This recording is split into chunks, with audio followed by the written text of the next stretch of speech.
monitoring other species such as monarchs and milkweed and robins and red and sugar maples throughout the state in all the counties in Maine and also in New Hampshire. And we couldn't do the program without you, but we also couldn't do the program without our research partners and our outreach partners.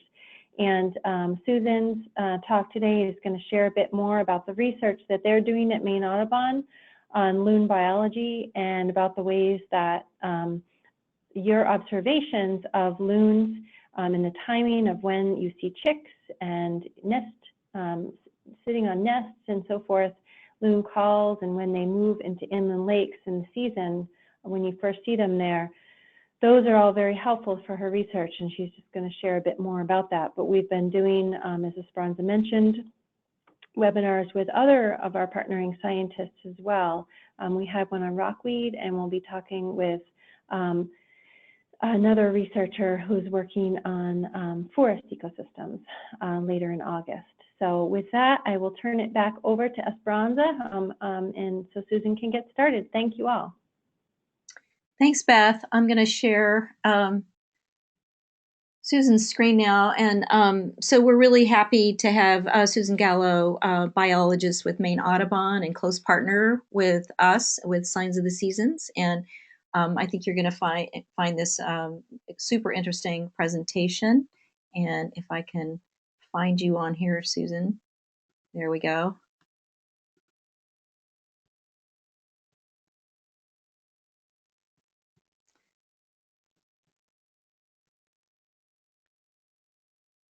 All right, I clicked the right button. Hopefully it's going to come up.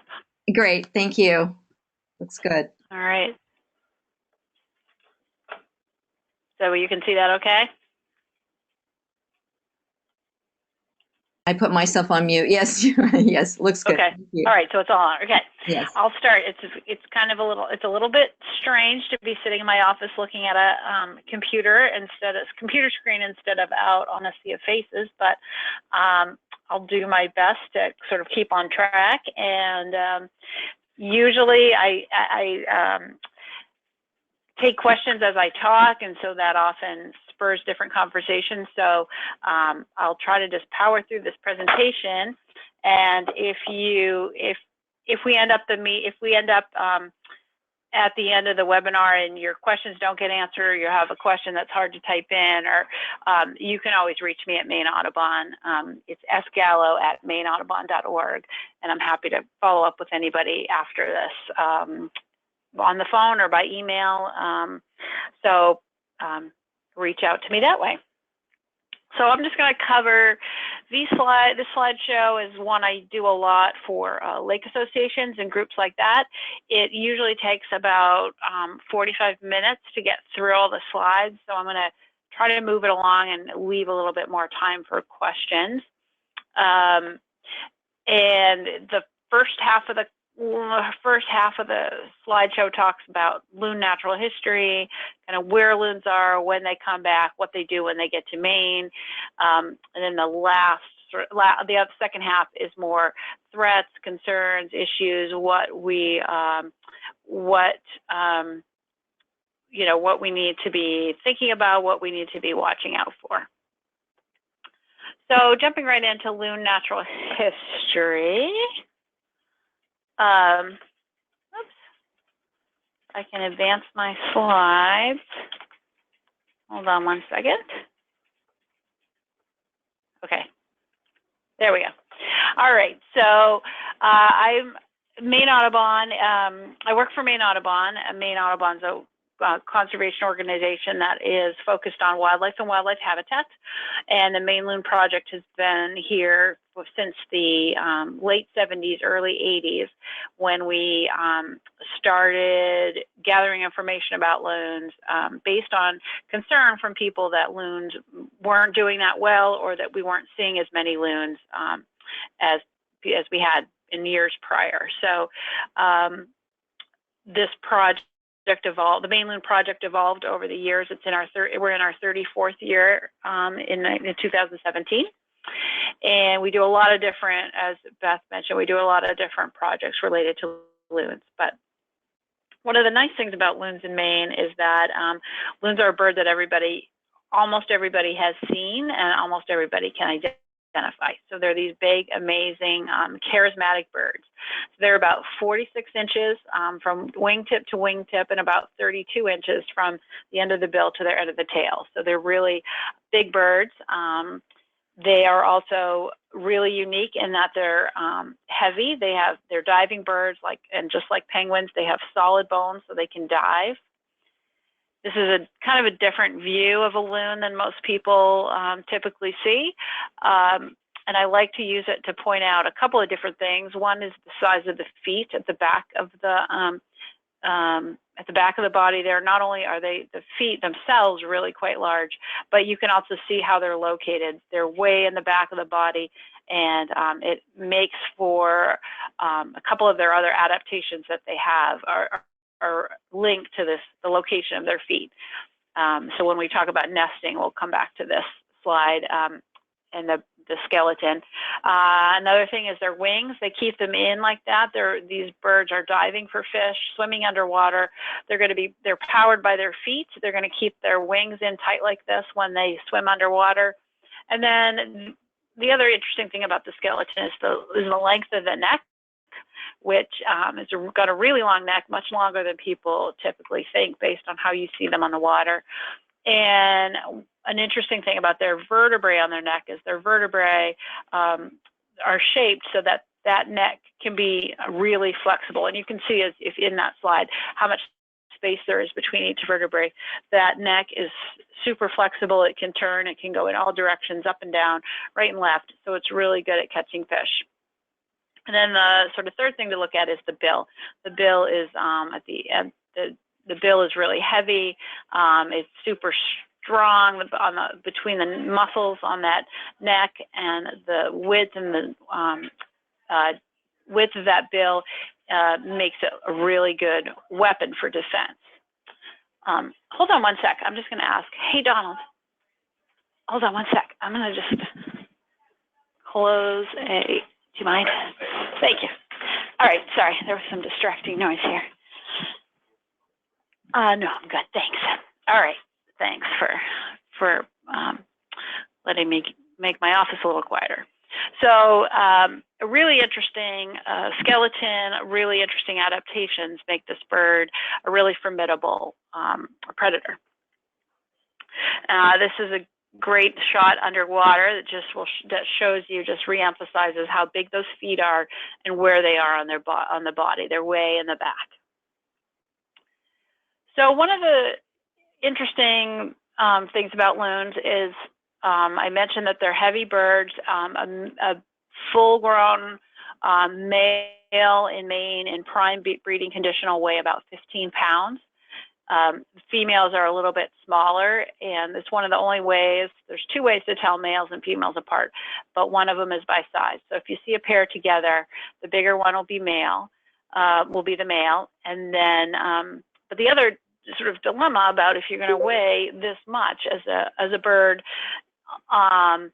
you may be a really good diver, but you're going to have some trouble, not necessarily trouble flying, but trouble getting up into flight. So if anybody has watched loons try to take off, you know that they have to run along the water, sometimes up to a quarter mile to get enough speed up so that they can take off. And this is a great shot because you can really see how wide that wingspan is as they run along the water. So they run, it takes about a quarter mile, and then once they get going, if anyone's seen them take off, it takes them a while to get up to the altitude they need to fly. But if anybody's seen them fly overhead, one of the interesting things is that loons are very fast flyers. So if we were in person, I would ask everybody to chime in and guess how fast they fly. But since I can't do that, I'll just tell you that they've been clocked at going 90 miles an hour, which is pretty amazing for a bird that size. So once they get going, they're very good flyers, and partly because they're big, they have big sternums, big breast muscles, and they just have a lot of power in that flight. So this is to give you an idea of where they are. So the blue is where they're breeding in the summertime, and then the orange is where they're wintering. And the next slide, this one just shows you the routes that they're taking. So kind of the split right down the middle of the continent in terms of who goes to the Atlantic and who comes to the Pacific. But one interesting thing you can see is that Maine birds have a really short commute. So migration for Maine birds is probably one of the shortest, you know, for birds in Maine and also in the Maritimes. Very short commute out to the ocean in the winter and a short commute back in the spring. So there's a really interesting phenomenon that coincides with loons returning to Maine's lakes to breed. And again, if you were in a live audience, I'd ask you what that day is, and hopefully you're all out there, you know what this day is. The loons come back almost always on the day of ice out or the day right after ice out or within a couple of days. And so people are always curious, well, how do they know? How do they know to show up? And this is a phenomenon that is true across the U.S., not just in Maine. Across the U.S. and Canada, wherever loons are breeding, they're always showing up right when that ice opens up. And the reason is that they want territories. So it's the males that come back first. They're looking to protect, to claim, and then protect their territory. They typically go back to the same territory that they had the year before. There's about an 80% chance year to year you're going to get the same loon pair on a nest site. They're typically going to defend about 100 acres of lake for their territory. It can be bigger if it's, the quality of the fish that they're eating is lower or there's fewer fish. They might have a bigger territory. And if there's a lot of fish and good quality fishing, easy fishing, they may have a smaller territory. I just realized, Esperanza, we should have checked this. I'm not sure. Will these calls come over this? I'm going to play a call, but I don't know if it'll come through.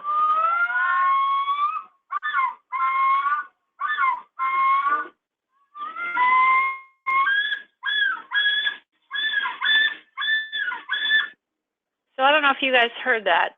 Esperanza, maybe you can Susan, unmute and tell me. Yeah, no, it's great. It came across just fine. I just wanted to tell the people who just joined, please mute yourselves, whether you're on the phone, silence yourself, or if you're on the computer, please click on the little green icon microphone on your GoToMeeting control panel as we are recording, and so to prevent any interference. Thank you. Okay, great. So you heard that yodel. So I mentioned about size, telling males and females apart by size. The other way you can tell them apart is by the yodel. It's only the male that makes the yodel, and they're going to yodel a lot when they first come back. They're going to be, it's part of their advertisement and their defense of their territories. So you hear a lot of yodeling when they come back. I put all the calls together in the slideshow to make it easier. Just so that they're all grouped together. Tremolos are another call you'll hear often in the spring when they first come back. Females typically come back a week to 10 days later than the males, and they also come back to the same territory.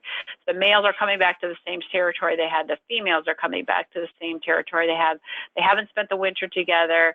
They don't really, there is no bond for life in loons. Pair bonds usually last about 7 years, and they're really bonded over the territory where they're trying to nest. So here's a tremolo. So that's kind of short. I'll play it one more time.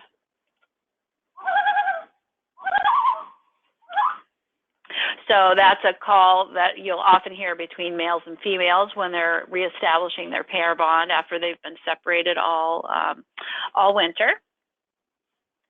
And here, the third call, there's 4 total calls. The third call is the wail.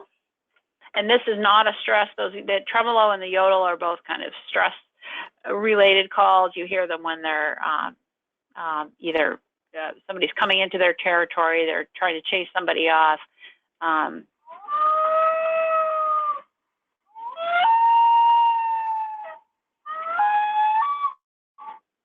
So whales are really just a contact call that you hear between parents and their chicks, and between parents and their neighboring loons. So if I'm sure if any of you are on lakes, you'll know that you know this phenomenon where you hear a loon close by and then you hear a whale answered by a faraway loon on another lake.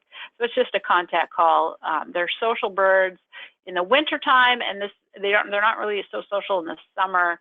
They kind of keep to themselves as family units, but they do socialize through these contacts. Then the last call is a hoot, which you're not going to hear that often, but it's communication between parents and chicks.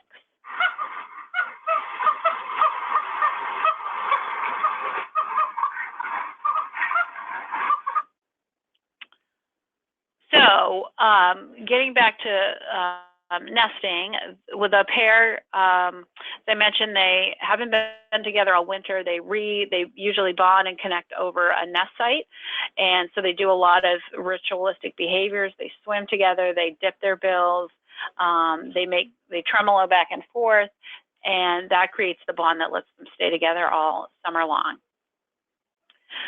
So the next thing to do after they've established that bond, they look for a place to nest. So all loon nests share one characteristic. They are always right near the shoreline. And if you recall back to that skeleton, that graph of the skeleton that we had, hold on one sec. The graph of the skeleton, the feet being so far back on the body makes it really awkward for these birds to walk around. So they need to be on the shoreline so they can slip onto and slip off of their nest without being detected. So I have a couple of different shots of loon nests, but like I said, they're typically all very close to the water. They can be pretty soggy. The eggs can get wet and they'll be okay. If the water level starts to rise, they might be able to build their nests up a little bit. We do lose nests every summer when there's torrential rains or big rainstorms and lake levels rise. They will swamp nests, and eggs will actually float right out of the nest. Their eggs, you can see the eggs sort of in the center of the screen here. The eggs are really well camouflaged. They're typically olive green. They usually have black spots. They're pretty hard to see. This loon also has a red color band on its right leg. There's probably at least 100 loons in Maine that have been color banded. So the color bands have been put on and in different combinations on different legs. And so we can, when we recite birds like this, we can look back in the records and see where they were banded. And I actually just read this morning that there is a male loon in Minnesota who was banded as a chick 30 years ago, and he's still on a nest, and he's still a breeding male. So we often think that loons live to be 25 to 30 years. And so now we have a confirmation of 30 years for sure, and it's just a matter of time if we find loons that are older than 30 years, which it seems likely given that this male in Minnesota is still an active breeder. But anyway, so they nest right on these shorelines. They have these really well camouflaged eggs. The male and the female take turns incubating the eggs, so they'll do 3 or 4 hours at a time. They switch off throughout incubation. Incubation lasts about 28 days, or 28 or 29 days. The eggs are laid a day apart, so one chick and one egg is a little bit bigger than the other, and then they're going to hatch out on the same day. So one chick is going to hatch a bit ahead of the other one. They turn the eggs every time they sit down. When they sit down to incubate, they turn the eggs. One of the things that people are always surprised to learn is that the eggs can get really cold. Like if it's a rainy day and a loon's off of a nest, the eggs get cold, but they'll be okay. One of the big challenges for loons is on a hot day, you know, like yesterday, or any day where it's sunny and warm. Those eggs being exposed to the sunshine is going to be what will be what's going to be the most damaging. So the eggs don't last that long in the sun. So one of the things that loons do when they incubate their eggs in the summer in Maine is they're actually keeping them cooler than the air temperature. I keep this in the slideshow just as a reminder. There are some behaviors for loons that are good signs to people that you're too close. So they call this the hangover position. And when the head's over the water like this, it's a good sign that this bird is stressed. It's ready to jump off its nest and get in the water. And it's a good behavior to watch for. Hopefully you'll never see it, but if you do, chances are it's caused by you're too close and to get away. So with good parental behavior, good incubation, no issues with predators, no issues with disturbance in sun, baking any eggs, the loon eggs hatch after, like I said, 28 or 29 days. They generally hatch on the same day, so one chick is going to be slightly bigger. Loon siblings are not particularly friendly. They do a lot of fighting, a lot of interacting. It's not necessarily friendly right from the get-go when they hatch out. They get right in the water. They weigh about a quarter pound, so they're equivalent to like a stick of butter. They can't really dive. They're super buoyant. They don't have a lot of weight. So they will go after, as soon as they hatch, they'll go after insects, invertebrates that are on top of the water, but they won't be successful catching fish at the very beginning. That parent behind this chick has its head in the water. So adult loons are, adult loons are visual predators. So they're looking under the water to see the fish before they capture them. And that's what this loon is doing. It's looking around under the water to find a fish to catch. This is, I have a quick video. We didn't check video, but let's see if it works. I think it might just need a minute to load. I'll just let it play and then I'll talk about it. I did not add the music. That was.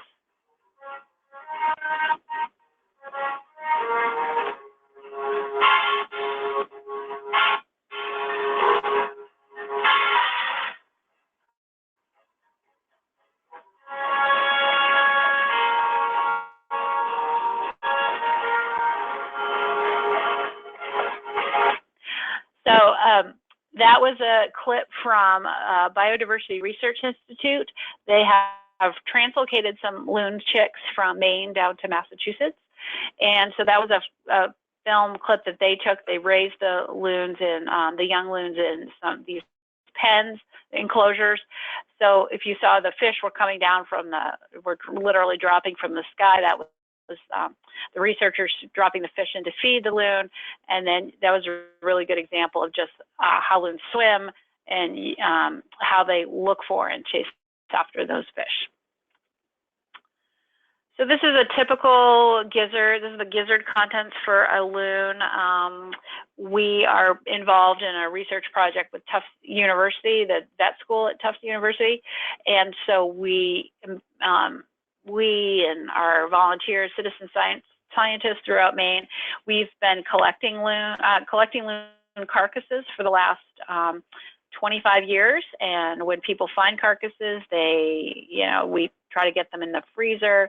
We try to get them down to Tufts Clinic, and vet students will take a look and see if they can determine the cause of death.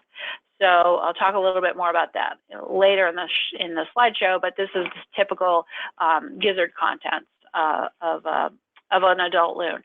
So you can see the ruler is 6 inches. So this is pretty typical. 6 to 8 inch fish is what a loon is going to eat on any given day. They'll eat larger fish or smaller fish, depending on what's available in the lake. But this is pretty typical stomach contents. They lean toward perch and bass more so than trout. the bass are easier to catch. The trout are too fast, can be too fast, and they have that speed. Trout get away from predators by just speeding straight away. Loons can still catch them, but it's much easier to catch these other fish that kind of zigzag as their tactic to get away from predators. Loons do what a lot of other species of wildlife do. Loon parents will feed chicks very small fish when they're really small. And as they grow bigger, they get bigger and bigger fish. I'll go through just quickly a quick aging. This is, for anyone out there who's doing the signs of the season phenology and looking at loons. This is just we ask people to identify 3 different stages of loon chicks. So I'll just go through quickly these stages. This is just a quick summary of what they look like and how you can try to age them if you see loons out there on the water. So less than 1 week, super cute, round, dark down, and they're really spherical shape. And so this is just at 1 week, and they actually have 2 coats of down. They start out with this darker down, and then they molt to like a lighter brown down, but they're still going to be all downy. 2 or 3 weeks, they're going to start getting longer, so you can see the shape. They're kind of elongating like the adults as they approach 3 weeks.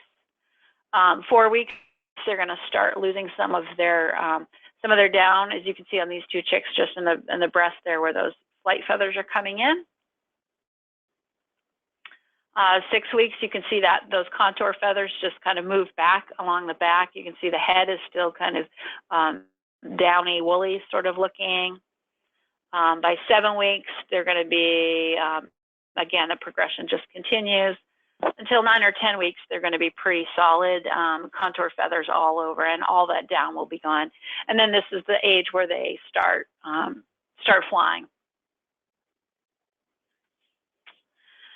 So loon chicks get a lot of parental care. Ideally, they're going to get at least in an ideal world, they get 3 months of parental care. So their parents feed them. They take care of them. They teach them how to fish for 3 months. Now, loon chicks can make it on their own with less parental care than that. Typically in Maine, the eggs are laid between May 15th and June 15th, and then the eggs hatch between June 15th and July 15th. So, there's debate about when is the best time to hatch, but lots of the thinking is that the earlier you hatch as a loon chick, the better off you are, because by the time the 4th of July arrives and the crowds and lakes get really crowded with boaters, you've got a little size. You've built up a little size, and you can protect yourself a little better from predators. You can swim a little stronger to stay with your parents if boats are coming your way. But that said, chicks who hatch later than July 15th, even into the beginning of August, we know have survived in Maine. Their parents might abandon them a little bit early in the fall before they're ready, but they can still make it. They can still learn everything they need to learn with just 4 or 5 weeks of parental care. So in the fall in Maine is when you start seeing these bigger and bigger rafts of loons. So adult loons, due to the shortened days, due to physiological changes, they start to molt. So they start to molt from their bill back. They are going to turn into kind of this much more bland gray and white plumage, and that's how they're going to spend the winter looking like that. They're going to fly out to the ocean. And typically, Maine's adult loons leave the state, mostly kind of September, early October, and then the juveniles will group up together in large rafts as well, and then they'll make their way out to the ocean later in the fall, more like November, December. So every year the ice comes in, and we definitely have loons that don't leave in time. Those are typically going to be juveniles that have just waited too long. Because I mentioned loons don't well, maybe I did. No, I don't think I did mention this. Loons don't breed until they're about 7 years old. So for those first 7 years, loon chicks, you know, they hatch on a lake in Maine. They fly out to the ocean in November. They could potentially stay out in that ocean environment for, you know, up to 5 or 6 or even 7 or 8 or 9 years. They may come in and check out the lakes, but they're always going to. They're not typically going to breed for quite a while. So these chicks will fly out from Maine in the late fall, and that kind of ends the cycle of a year of a life of a loon in Maine. So I'll jump over into the next part of the talk, which is talking about sort of conservation threats and loon conservation issues that Maine Audubon is working on. So I mentioned I'm the director of the Maine Loon Project. We started in the early 80s and really formalized as a project in 1984 with the beginning of the Maine Loon Count. So the Loon Count is coming up this Saturday. It's always the third Saturday in July. It's from 7 to 7:30, and it involves about 950 to 1,000 people like this who go out with binoculars, with kayaks, canoes. They stand on shore. Everybody's assigned a section of a lake or a section of a lake, and they report back how many loons they see and where they see them. And what we've learned from that over the last 34 years is that our loon population is doing well. We have the yellow line at the top of the graph is the number of adults. And I should say it's an estimate of the adults that we get from the actual count numbers. So it doesn't matter if there's more counters or fewer counters. The estimate we get is reliable from year to year. It's an estimate for the southern half of the state. So if you draw a line, you literally cut Maine in half. From the 45th parallel south, this is the estimate. We do have loon counters in northern Maine. We typically don't have enough to really have a robust estimate. And the lakes in northern Maine are pretty different from the rest of the state. A lot more granite, a lot less wetland up there. So we don't want to extrapolate to the whole state based on the density that we find in southern Maine. But you can see, looking at the yellow line, you know, adults are really, we've almost doubled our number of adults over the last 33 years. But then what's interesting is if you look at the red line in terms of the number of chicks that we estimate every year, chicks have never really changed much. They go up for a couple of years, they go down for a couple of years. But, you know, you can see in 2011 was our record number of over 500 chicks. And that's the only time that's happened. And then typically it's between 200 and 300 chicks that we produce every year in Maine. So chick production is pretty low compared to the number of adults that we have. We think a lot of our adults are not breeding. Potentially our breeding territories are full, and a lot of our extra birds that we've accumulated over the last 30 years are potentially not breeders. We're working on a couple of different ways to figure out when people count loons, how can they count them? Can they identify breeding pairs versus lone individuals versus large rafts of loons on the water? And that's some of the things we're working on with our current loon count protocol and how we collect that data on Loon Count Day. Some of the threats that loons face on the water, this is just kind of I used to do these slides one by one, and now I just put them all in one. Part of the message I want to convey to people when I talk about threats to loons is that it's a lot of little threats. So, you know, predators, sort of native predators, bald eagles, will take both chicks and adults.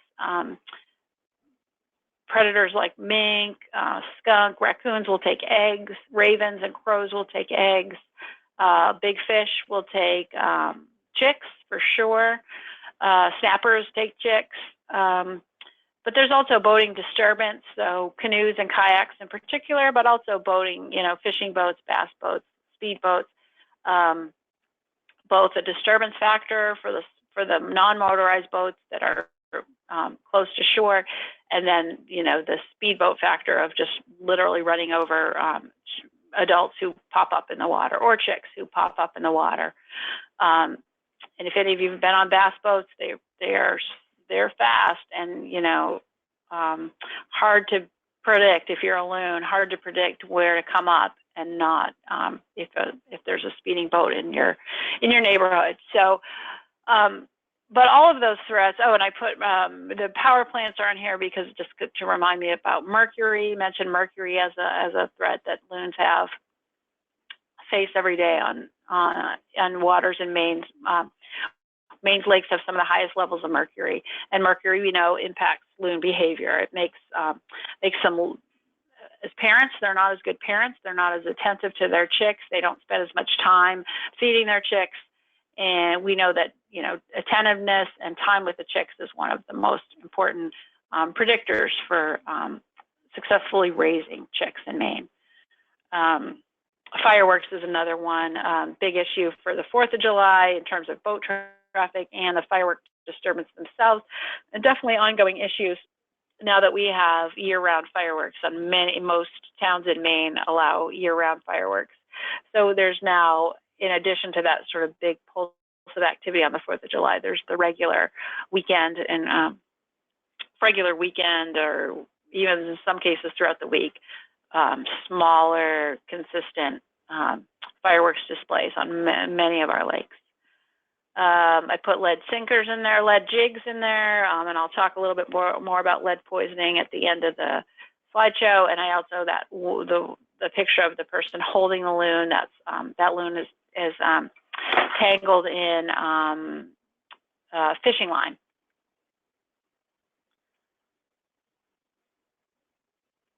All right, so some other stressors that aren't necessarily stressors today, but I think it's important with loons to be looking ahead, because loons take, you know, up to 7 years from when they're a chick to when they breed, and because they only lay 2 eggs, and in terms of productivity, typical productivity for loons is about half a chick per year. So it's out of 4 eggs that they lay every 2 years, only 1 of those 4 eggs is going to live and survive to become an adult. So really low productivity, really long-lived birds. I think it's really important to be watching out for loons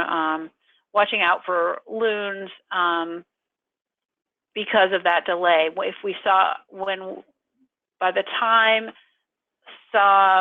the time we see a decline in the loon population, it'll be too late because of that delay and the ability to sort of rebound from something that happens, some catastrophic occurrence or something like climate change. It's really important to be watching that population now and be thinking about the timeline of 7 or 8 or 10 years ahead for those chicks. But looking ahead, so some of the things to think about,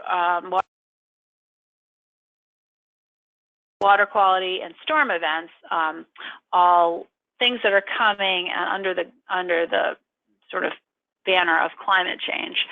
So Maine National Audubon did a modeling exercise where they looked at climate factors, and they did a model. You know, it's not 100%, and like all models, it's based on a lot of assumptions. But I'll just run through these maps that they made really quickly.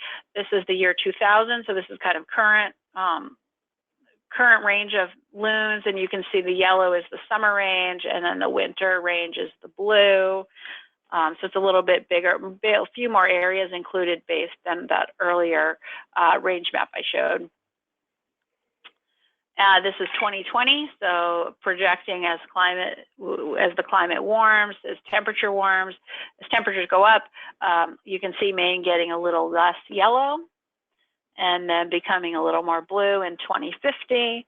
And then by 2080, you can see that, you know, according to this model, we would have no loons left breeding in Maine by 2080. And again, that's related to the temperatures. These are cold. These are, I should say, a heat intolerant bird. This is a cold weather bird. And, just looking at its range, you can tell that by the range map. So warming climate means a lot of different things, but reduced water quality is a big one for loons. If you need to see your fish in order to catch them, you're not going to be successful in a lake like this. So the big algal blooms and other water quality factors that come in with when water warms up are going to be a problem for loons. Intense rain events, that when you have more intense rain events, you have bigger flooding, and that's going to impact lakeside nests that will not, those eggs won't be able to survive big fluctuations in water levels. There are some options to mitigate that, and so floating platforms are something that's been used in a lot of places. They actually have been shown to increase productivity, so loons can be really successful on these rafts. That said, they also don't always get used. So many rafts have been floated in Maine and never been used by a loon. So we don't exactly know what makes them gravitate towards a platform or not, but definitely we have some guidance on that, and it's definitely related to how successful if their natural nests are being flooded out consistently. So if predators are the cause of a nest failure year after year, a raft actually may help. The big place where rafts help is where those water level fluctuations are dramatic. So a lot of the lakes in Maine that are dammed for energy production, those have mandated loon platforms on them to provide nesting habitats on those lakes where the water level is going to go up. Susan? A couple other future stressors that I just want to touch on briefly, and I think I'm actually doing pretty well on Susan? time. Susan? Yeah. Can you hear me? Yes. We have Yep. 9 minutes left. Okay.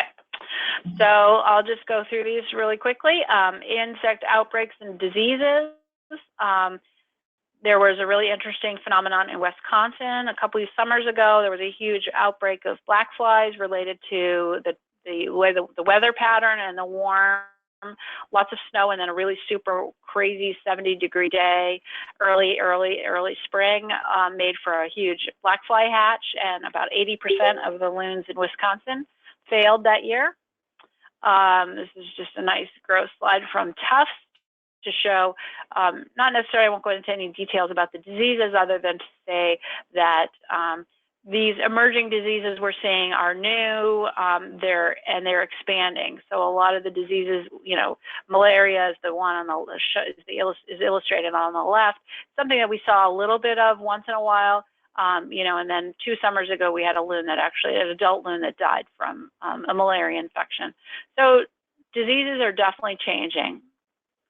I mentioned mercury. Mercury continues to impact Maine loons. I mentioned fishing line is an issue. I just want to end the talk. I've got 2 more things to talk about. One is really quickly touch on loons and lead, and then the last I want to just end with kind of a what you can do, a couple slides about what you can do to help loons. So just to touch on lead poisoning, adult healthy loons die from lead. It's the leading cause of death. About 30% of loons that we've collected and sent to Tufts. So this is a vet student from Tufts doing a necropsy on an adult.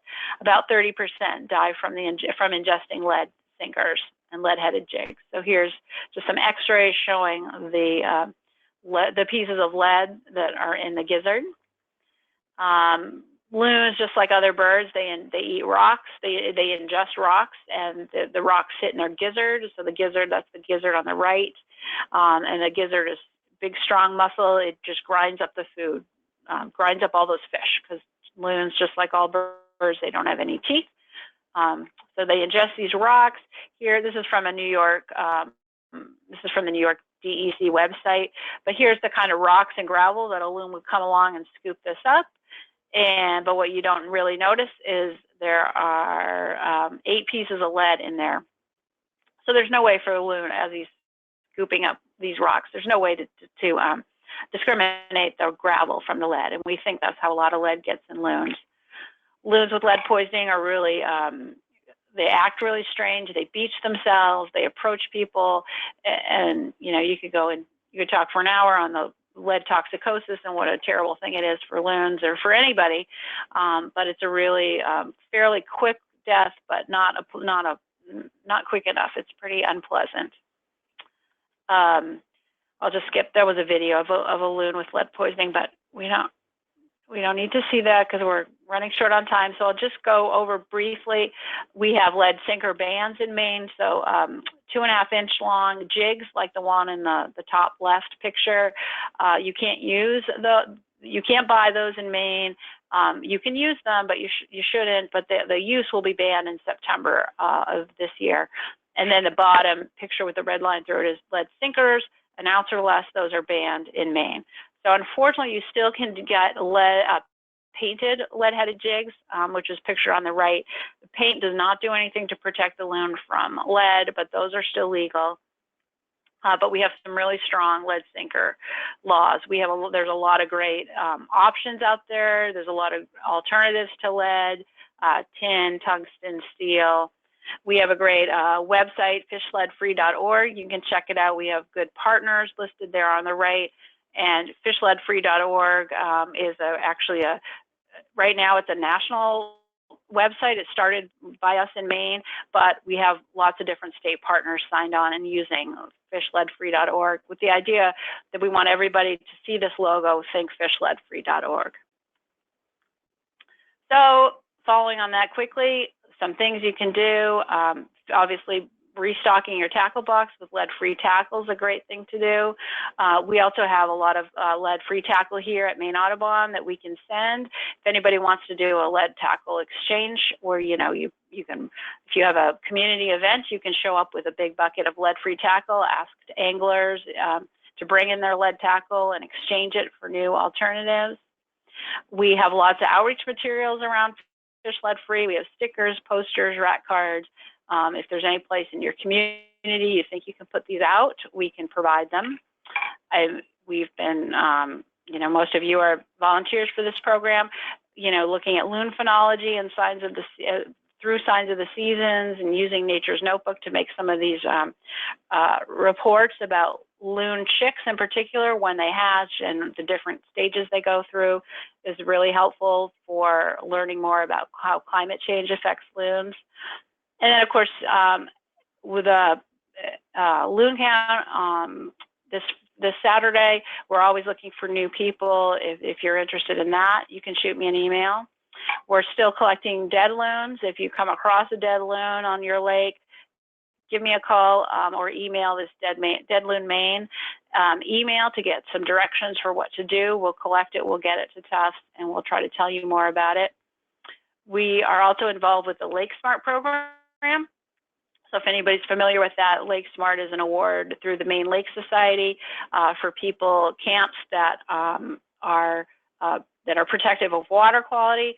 We worked with them last year to create this Loon Smart program. So after you get your Lake Smart award, you can go one step further and get a Loon Smart award that is tied into things that you do with your boat, things that you do with your camp, and sharing Loon Smart information with your neighbors. So you can get a Loon Smart award.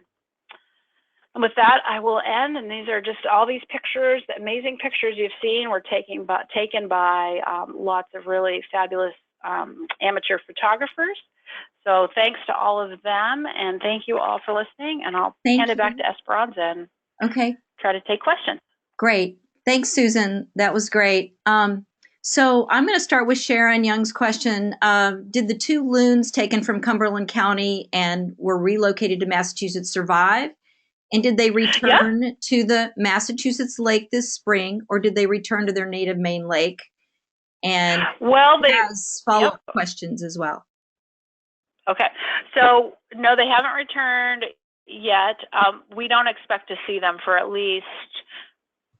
BRI is hopeful that they'll see some of their Minnesota birds that are 3 years old, because they actually did some translocation from northern to southern Minnesota. They're hoping to see some of those birds this year after 3 years, but we probably won't know we don't expect to see those birds. I mean, they might show up, but they're certainly watching the natal lakes where those birds were taken, and they're watching they're doing translocating birds again this summer. So if they do show up, we'll know about them. But Okay. as far as I know, nothing yet. Okay, and by what authority did they remove these birds, and how can this be prevented in the future? Well, we were 100% supportive of the program. It's a very, very limited effort. They were only taking 10 total. They weren't going to exceed 10 chicks from Maine, and they only took them from from clutches where there were two chicks, so they could only take one. They took one, and our feeling really was, in terms of loon conservation, that it was a good idea to try to expand the range. Anytime you can expand an animal's range is really a good thing in terms of long-term survival. So we really thought it was a good project. So it went through all the channels that anybody would have to go through to do anything with wildlife. So they have a permit from Inland Fisheries and Wildlife, and there were lots. I can assure you there were a lot of meetings and a lot of reviews of protocols and a lot of. I feel like it got a really good review. A lot of what adaptive management if something went wrong, or if it didn't look like it was going to be successful. There were alternatives in there to address those concerns. So we're behind it, and we thought it was a good thing. It won't happen. This is the last year of that program, so it was a 2-year effort, and so there won't be any more chicks leaving Maine after this summer. Okay, Jerry O'Keefe has a question for you. Why or how do fireworks harm them? Well, we know that they, depending on the bird, and just like people, some individual loons are more can adapt to loud noises and people and activity more than others. But with fireworks, it's the disturbance. It's it's two things. It's the boat traffic around the big fireworks, say on the 4th of July, and then it's just the depending on how loud and how frequent it is. That we know that some loons get off the nest if they hear fireworks. They'll panic and leave the nest, and so then if they're off the nest, they're leaving it vulnerable to predators. And if they do it during the day, you have to deal with the weather. So I think it's just one more source of disturbance for loons, especially when they're nesting. So can people still sign up for the loon count this Saturday? They can.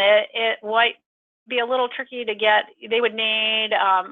We could email information, and people would need a printer. I don't think we can get things in the mail in time yet. We're still on a mail system. We do have a new data portal that's going to be active. It's active now, and it's being tested out. And in the future, we'll be able to just point people to a website and have them log on. But definitely get in touch with me. So this person can email you individually? Yep. Okay. So Dave, you can contact Susan directly, and I'll put her email on the chat box.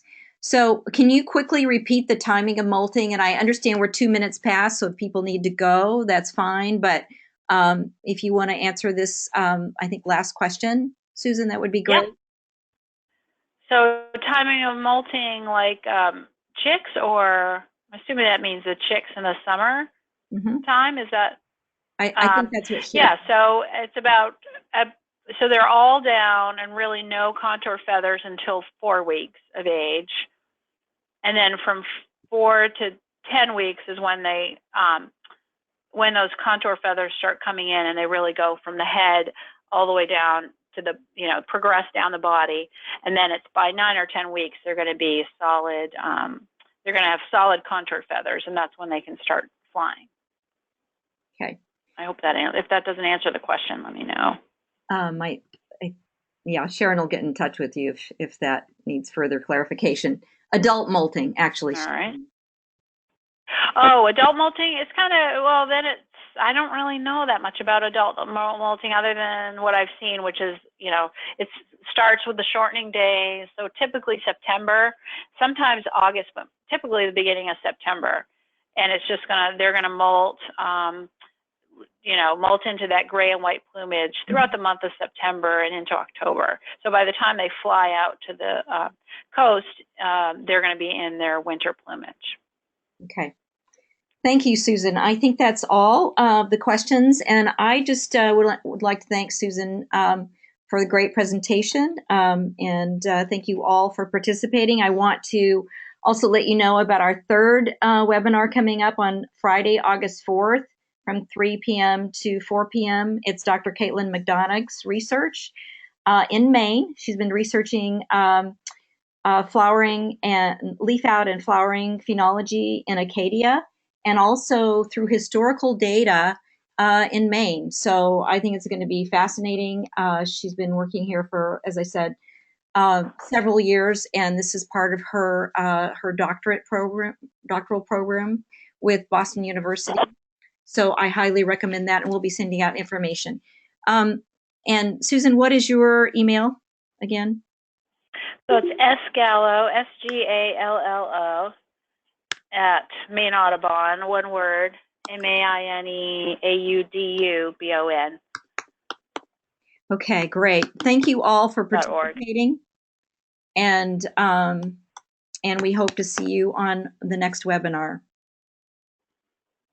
All right, thanks everybody.